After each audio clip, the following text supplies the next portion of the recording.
What's up, everybody? Matt Gajewski back again with the Awesemo team, talking some college football DFS ahead of Monday, December the 27th.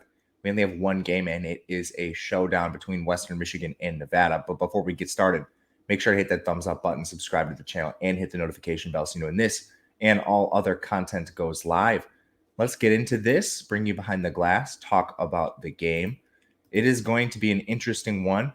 The first one, we've had major implications because of the NFL draft and transfers and potentially COVID, but we'll see about that.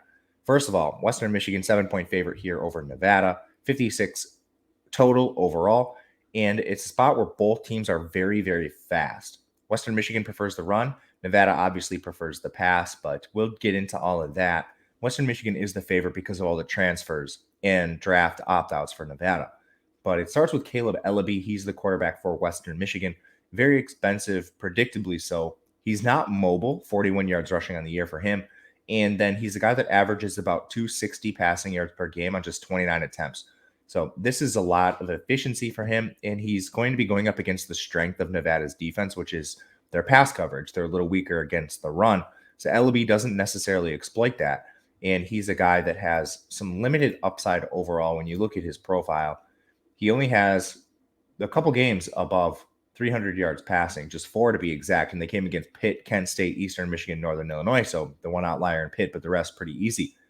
So Ellaby overall looks a little bit expensive for the matchup. And this is a spot where you could potentially look at a runner instead of him in the captain spot. It's basically been a 50-50 timeshare between Ladarius Jefferson and Sean Tyler through the year. But Jefferson, he's been way less efficient. 839 yards on 186 carries compared to 1,000 yards on 163 for Tyler. We saw this flip a little bit. Tyler 17 carries to Jefferson's 10 in their final game, which was a close competitive effort against Northern Illinois. You're also going to have Jackson Kincaid. He's going to function as a change of pace back for this offense. But overall, I think you could play any of them, really, because they're all priced efficiently. Tyler is a little bit expensive here, even though he does exploit the good matchup. So Jefferson might be the best play overall, price adjusted. In the receiving game, you have Sky Moore as the pure alpha. He averages 10.5 targets per game on the year, 114 yards. That number jumped up to 11.3 targets per game in the last 4. So Sky Moore, you just can't say enough good things. He's going to be a good captain for this Western Michigan team.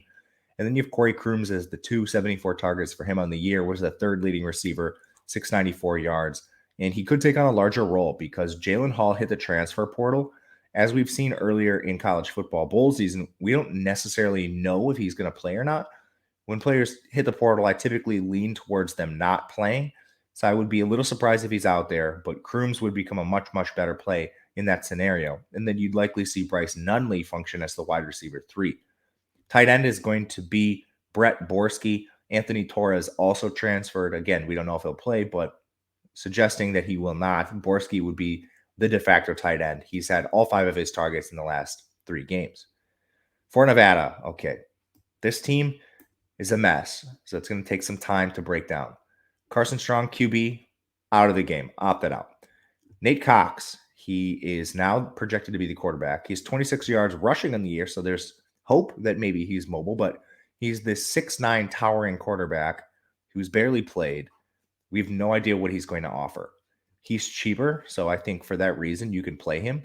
Nevada's offense passes 65% of the time, but they did lose their head coach and offensive coordinator. No idea how this offense changes with Nate Cox under center.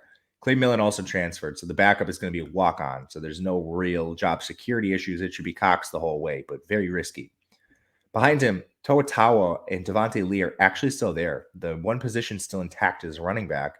And throughout the year, this has become increasingly a feature back role for Tau, who now he averages 15 touches per game, about 60 yards, but he's very active as a pass catcher. He has 40 targets on the year, and he averages 3.3 per game in that capacity. So Tau, very active in the pass game. He could be somebody you look at as a captain. Devontae Lee's more just change of pace back, just 8.8 touches per game for him. And he's seen less than that in most of the recent games. Okay, wide receivers, tight ends. Here's who's transferred or opted out of the game. Romeo Dubes, Cole Turner, Melquan Stovall, Torrey Horton, Justin Lockhart, Elijah Cooks. None are expected to play.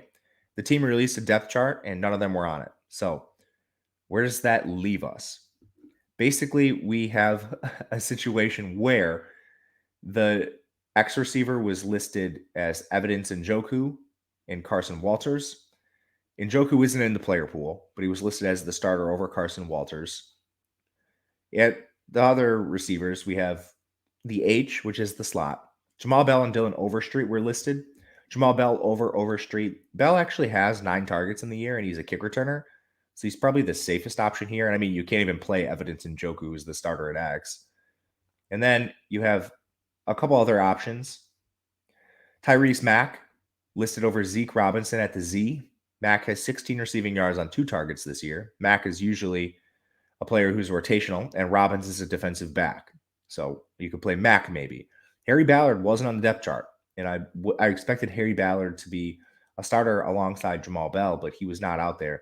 If Harry Ballard does play for whatever reason, he's somebody that you could definitely look to. He has probably the best role out of any of these guys that he's already played this year. Tight end is also a mess. They listed Carlton Brown as the starter over Reagan Robertson. Brown doesn't have a single target this year. Robertson only has 2, but Robertson's played a decent amount throughout the year. So I expect this to be a team that uses more 12 personnel, and probably both of them. Krishan Lappin, could also be involved here, but he was not on the depth chart. So ton of just punt plays, I guess. But Jamal Bell's the one for me. Tyrese Mack's number 2, and then from there it's probably Reagan Roberson, because the rest of the starters aren't on in the DraftKings player pool, which is just a nightmare. But that's what we're dealing with right now. If you guys have any questions, let me know. Let me know your favorite play in the chat. Otherwise, we'll be back throughout bowl season. I'm Matt Gajewski on Twitter at Matt_Gajewski. We'll see you guys again.